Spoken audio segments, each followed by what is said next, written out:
Flash. Tapos yung tubig. Diba? Dami yan. Puno na po puno ba yan? Ano kalahati lang? Oo, puno yan ngayon. Puno yan. Buti hindi sira injector mo. Ha? Buti hindi sira injector mo. Injector. O, injector sa ilalim. Eh, umihigop pa sa ibig sabihin nun. Hindi, ibig sabihin, buti hindi nasira nga. Hindi. Dahil yan, pag puro tubig ang tangke, bibigat yung ilalim.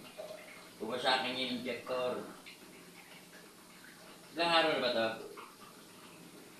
Yung isang araw na kahapon lang yun. Umaga. Ito? Itong malakas na butas na ito? Oo. Oo. Isang araw lang bumigay yan? Wala namang butas dyan eh. Eh dati nga eh, wala ka eh. Hindi ka na makontak eh. Yung ibabaw naman yan. Yun ang umano. Saan tawag? Saan pinawelding? Tumawag dyan ng tubero. Mga taga dyan oh. Taga Bukid. Sino ba yun? Lakado? Yung mga bata pa. Oo. Yung mga tao lang yun. Ha? Mga tao lang yun. Mga tao nila. Hindi ako totoo yung yung traktor yan. Yun ang sinabi nila, yung tao nila. Oo, yung may bahay doon sa tabi ng kalsada. O, yun. Lakado.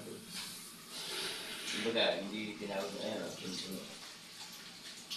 dito.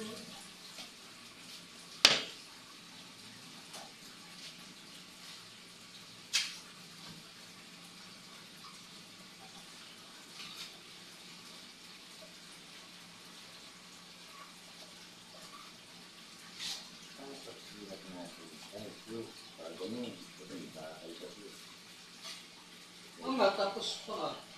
Ang galing mo ng takang. Alin bakal? Kinakapitan niya nito. Ha? Yan. Hindi pa ko natin sa din. Para explode ng tangke.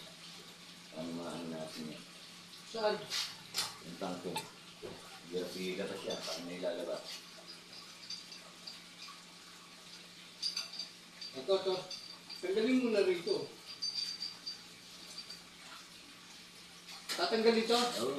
Siya na.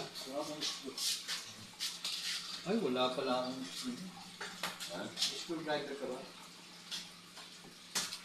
Para ito lang tatanggalin. No? Tapos gigipitin. Tatamili lang yun. Kaya ako meron.